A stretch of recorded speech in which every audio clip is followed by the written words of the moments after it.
Welcome dear friends to my video lecture on Unit 1 Education Studies. This is for PGTRB or NET students, both descriptive answers as well as other critical questions. So it is in a summary form. You can really enjoy this. In this video, we are going to see uh, concept of social movements, theories of social movements, relative deprivation theory, resource mobilization theory, political process theory, and a new social movement theory. So, of course, and we will be giving a short summary of all this so that you keep this in your mind and then you are able to expand for descriptive answers. Let us straight away enter into the topic.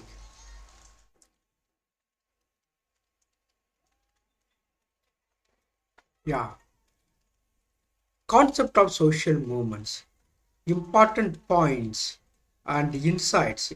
Just for memory sake, I'm just already I have given it in the previous for the previous exam. These things for net exam I just gave, yes, but this will be of great help to you to expand short points into descriptive answers. I am absolutely sure about it. Just let us listen to it, understand the concepts, right? What is the concept of social movements? Social movements are organized efforts by a large group of people, by a large group of people uh, to achieve or block a particular social, political, or cultural change. So, social movements are organized efforts by a large group of people to achieve or block a particular social, political, or cultural change. It's of collective action. They involve, these social movements involve collective actions and are typically more organized than spontaneous crowd activities. Then there are sustained campaigns. Social movements indulge in sustained campaigns, advertisements in other words. Social movements engage in sustained and ongoing campaigns to bring about or resist change. It takes a variety of forms. These movements can range from local grassroots efforts to global movements involving protest, advocacy, lobbying, and other activities. Then the goal is social change. Any social movement gears towards social change. They are instrumental in driving social change, influencing policies, cultural norms, and societal values. What are the educational implications? Critical thinking. These social movements encourage students to critically analyze social issues and the role of collective action in addressing these issues. Then, civic engagement. These social movements promote the importance of civic engagement and active participation in societal change. Thirdly, there is a historical perspective. It provides a historical context for understanding past and current social movements and their impact on society. Then, interdisciplinary learning. These social movements involve various disciplines such as sociology, political science, history, and economics, fostering a comprehensive understanding. Empathy and inclusivity. Through by teaching about these social movements, teachers can instill in the minds of the students empathy and inclusive mind. So, teachers, these social movements teaches the importance of empathy, inclusivity, and understanding diverse perspectives in social change efforts. Now, let us talk about the theories of social movement. First one will be relative deprivation theory. What does this mean? The theory suggests that social movements arise when people perceive a discrepancy, difference between their expectations and their actual conditions. Then there is a sense of injustice. It is not the absolute level of deprivation, but the relative sense of injustice that fuels movement. Then psychological factors. This theory talks about this relative deprivation theory talks about certain psychological factors. This focuses on psychological factors and perceived inequalities as driving forces behind social movements. What are the educational implications? Understanding inequality. Help students understand the psychological impacts of social and economic inequalities. Then empathy development. This relative deprivation theory fosters empathy by highlighting how perceived injustice can motivate individuals to seek change. Then social awareness. This relative deprivation theory raises awareness about the importance of addressing perceived injustices to maintain social harmony. Now we go for resource mobilization theory. So far, relative deprivation theory, we were talking about some important points and insights we are giving just for memory's sake. Resource mobilization theory. What is the focus? Resource is the focus. It emphasizes the importance of resources, money, people, skills, and networks in the success of social movements. They have an organizational strategy. So this, resource mobilization theory highlights the role of organization and strategy in mobilizing and managing these resources. They have professional activists.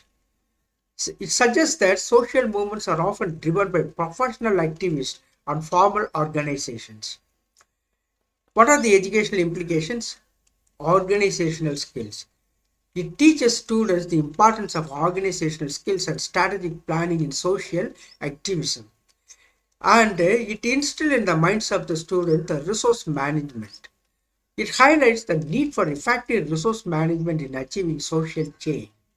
Collaboration. It encourages collaboration and network building as essential components of successful social movements. So these important points, you can keep this in mind and then expand your answers. Then political process theory, important points and insights, political opportunities. Political process theory focuses on the political opportunities and constraints that influence the emergence and success of social movements. State and policy. It emphasizes the role of the state, political structures, and policy environments in shaping movements. So we are talking about what? Political process theory. So the political process theory emphasizes the role of the state, political structures, and policy environment in shaping improvements. There is a strategic interaction. There is a political mobilization. This political process, not mobilization, political process theory looks at how movements strategically interact with the political opportunities to advance their goals. What could be the educational implications with regard to this political process theory? Political literacy. It enhances political literacy by explaining the role of political opportunities in social movements.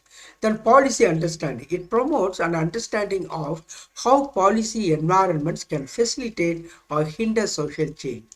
Strategic thinking. It encourages strategic thinking about how to navigate political systems to achieve movement goals.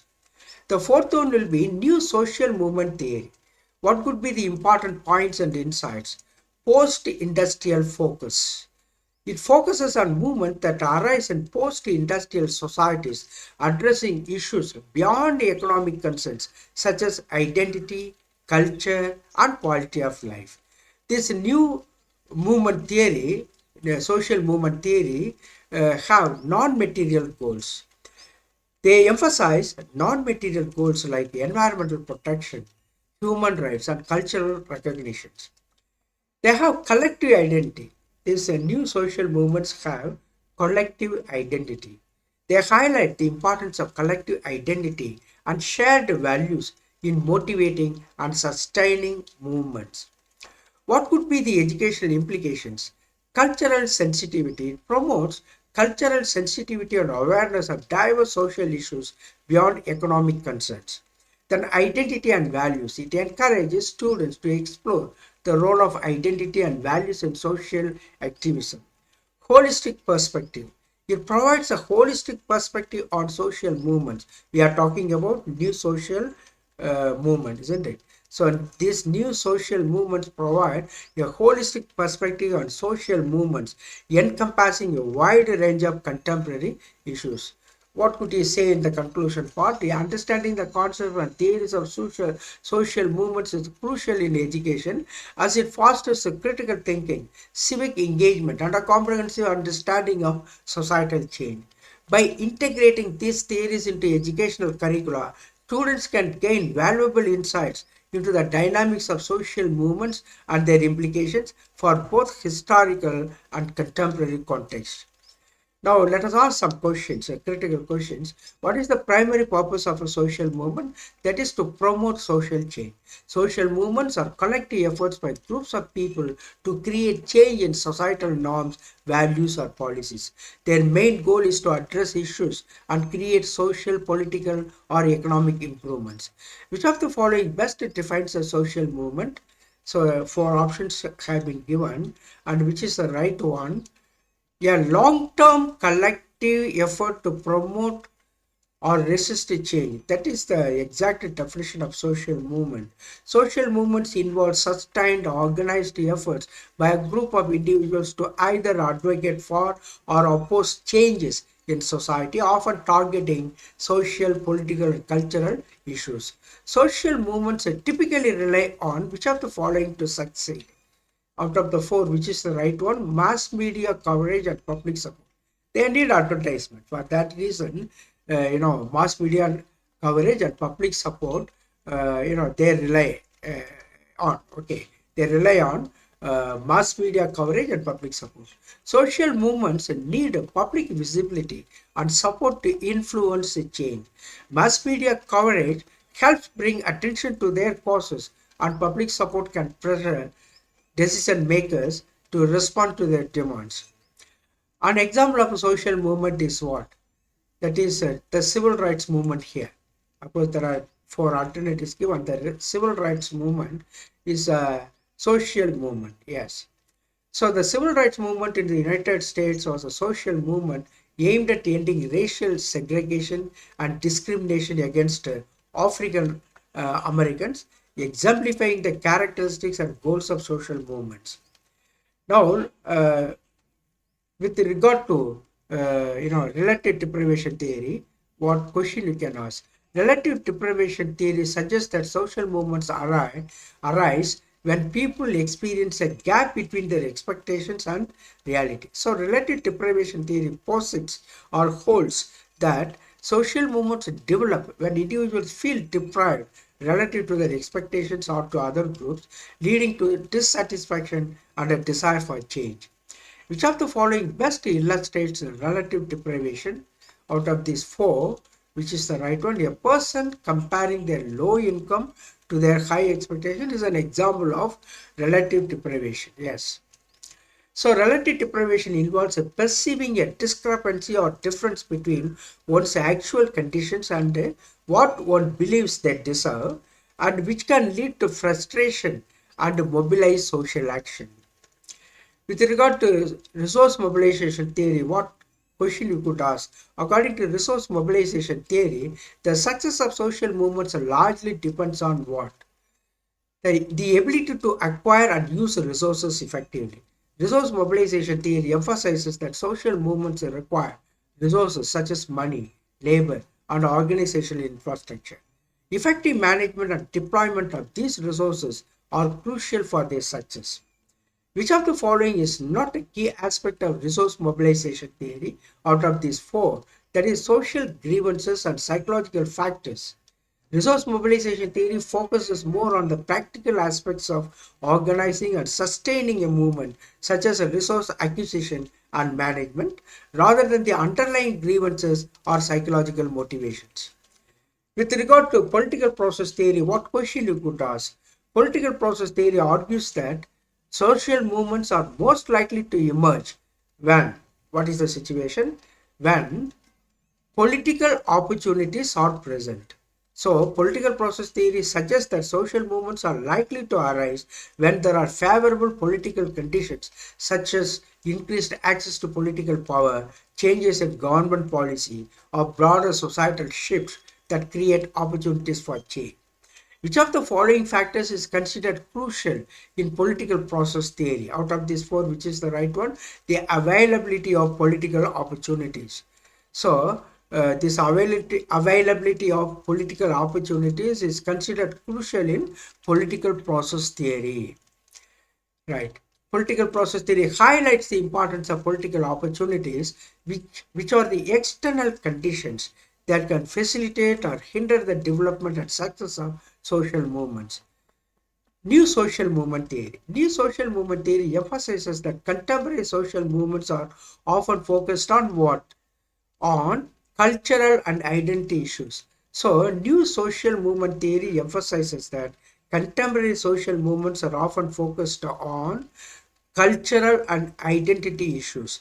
New social movement theory posits or holds that modern movements tend to concentrate on cultural identity and lifestyle issues rather than purely economic or political objectives, reflecting broader change in societal values and priorities.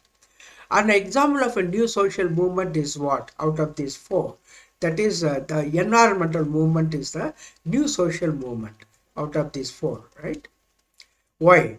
The environmental movement is an example of a new social movement focusing on ecological issues, sustainability, and changes in consumption patterns, which align with the emphasis on cultural and identity concerns in new social movement theory. So, thank you very much, dear friends. Let us go for part D afterwards. Now, part C, some important ideas. You need to go through it again and again. I am giving it different forms. I am giving, in a separate video, having all the points, all the questions, that one aspect. Another thing, most important ideas, just to keep in mind, that also I am giving. Simply read anything and everything so that you are able to understand the concepts clearly and then write in your own words. So understanding is more important than anything else at this moment. Understand the concepts and then write it in your own words. So through various forms you try to do that. Okay, I am also giving those videos for you. This video is a short video focusing on the important insights and then some important questions. Go through everything. God will bless you abundantly.